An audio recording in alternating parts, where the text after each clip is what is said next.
The recent development around Dan Snyder and Commanders would have one wondering what has really been going on with the ownership. Would the team be sold, or is this development part of a bid to get an influx of cash? We'll be discussing what has been going on, the possible buyers, and the sale details. Also, a federal investigation was reported after for possible sale announcement and the allegations against Commanders and Dan Snyder. Wondering if Dan Snyder is going to sell the Commanders? It is usually not common for owners to get pressured. With the recent developments surrounding the Washington Commanders franchise, one would believe that they are under pressure to sell from Jim Irsay's recent comments. It could be seen from Dan Snyder's moves. Snyder's ownership of Washington was not removed by the owners in October, but a small piece of information released on November 2nd might be a hint of what is to come. It is also possible that there are no indicators at all. According to a club announcement, Snyder has hired Bank of America to investigate possible transactions, which may also refer to a variety of things. It's unclear whether Snyder is blatantly offloading the team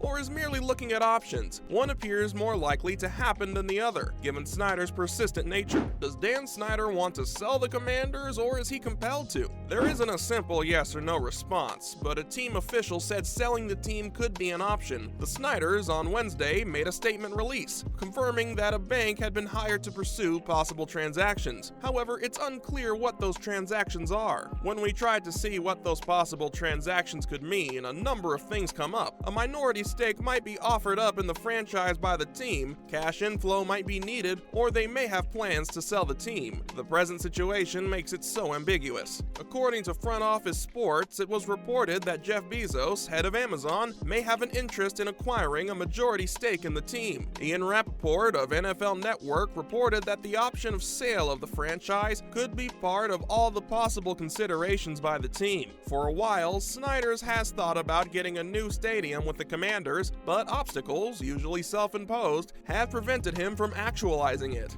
Maybe a new minority owner would make that easier. One obvious thing is due to his scandal-filled tenure as an owner. Snyder appears to be losing the support of his fellow owners. Colts owner Jim Irsay said his position on Snyder. He said that for the game to be protected, ownership should be given to someone else during the NFL's fall meeting. A report which suggested that Snyder tried to investigate and dig up compromising things about other owners to restrain them from trying to remove him in case the need ever came up prompted that reaction. Since the league's inception 20 years ago, Daniel Snyder has been its worst owner. He has mishandled the franchise to the point of constant failure in his 21 years as the owner of the Washington team, as evidenced by its long-standing steadfastness to preserve the Redskins brand until being forced to change in 2020. Aside from the money made during the league's recent boom, Washington has lost its importance as a successful and well-run franchise. This is despite the fact that the city still has one of the league's largest markets,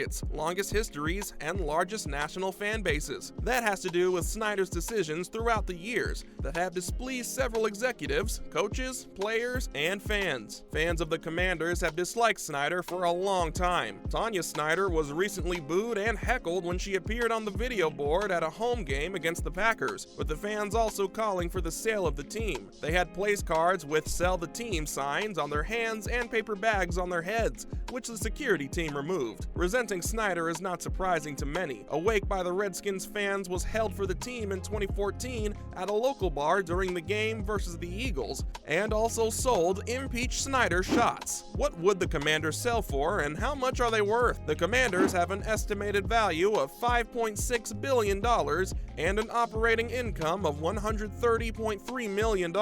According to Forbes' annual NFL assessment, they rank as the 6th most valuable franchise with that amount. Forbes reports that profits before interest, taxes, depreciation, and amortization, EBITDA, net of stadium debt service, are revenue and operating income metrics. The economics of the team stadium, including non-NFL revenue that goes to the team owner, is included in team values, which are enterprise values, equity plus net debt, but not the real estate worth of the stadium. Sports bankers, league advisors, team executives, lease agreements for stadiums, credit rating reports, and executives from the sponsor sponsorship, and broadcasting industries are some of the sources used in their study. The Denver Broncos and the Walton Penner family ownership group entered a selling agreement in June for $4.65 billion, which is almost $1 billion higher than Forbes' 2021 franchise valuation. Although it's impossible to predict how much wealthy individuals like Jeff Bezos and others may overpay for an NFL team, the Broncos transaction may provide some insight into the procedure. Hours after Dan Snyder declares he'll consider selling the team, a federal investigation into Commanders reported. The Washington Commanders have already come under intense scrutiny for the past few years, but it appears that federal law enforcement is now aware of the team's alleged financial wrongdoing.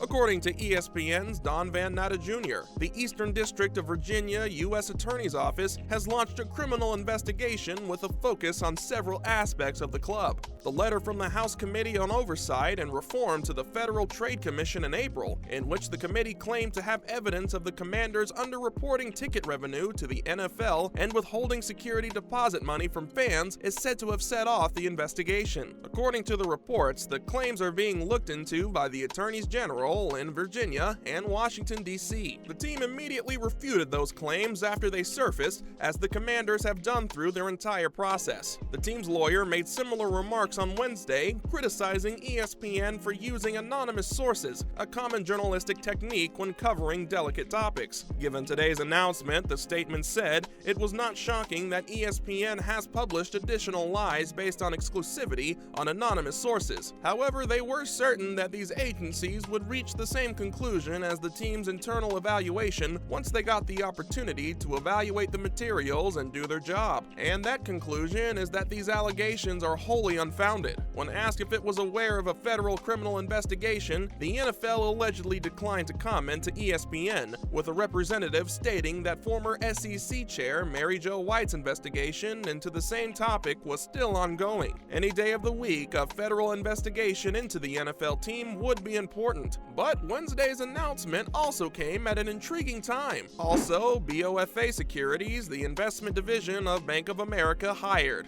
The Commanders announced in a statement that the team owners Dan and Tanya Snyder had hired BOFA Securities, the investment division of Bank of America, to consider potential transactions, ostensibly signing a possible sale on the team, hours before ESPN reported the investigation into the Commanders. The information released stated that Dan and Tanya Snyder and the Washington Commanders announced today that they had retained BOFA Securities to research prospective deals on Ashburn, Virginia, on November 2, 2022. The Snyders were still dedicated to the club, its many fans, and all of its employees, and they will keep working to make the NFL's workplaces the best in the country. Upon being questioned about whether the Snyders intended to sell the entire team or just drop a portion of it, a Commanders representative reportedly responded, "We are considering all possibilities. It's unclear whether the declaration is related to the disclosure of the federal investigation or if Landover, Maryland, was just having a busy day." The accusations made against Dan Snyder and the Commanders. The Commanders have been mired in controversy for a variety of reasons,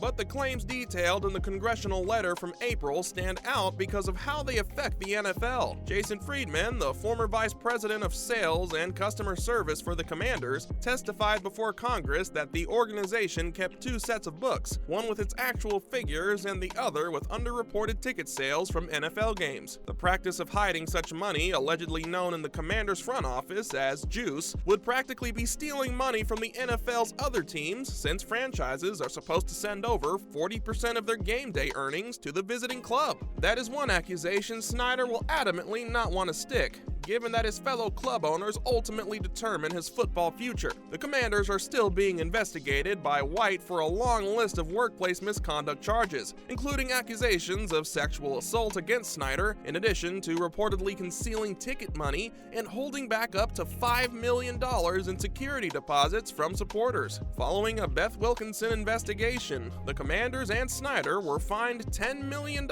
and removed from the team's daily operations and replaced by his wife. They never released the results. We've brought you the recent development as it relates to Dan Snyder and the Commanders. We'll bring you more updates as they come up. Comment on what you think, especially about the investigation. We will ensure to keep you posted on all activities. And thanks for watching.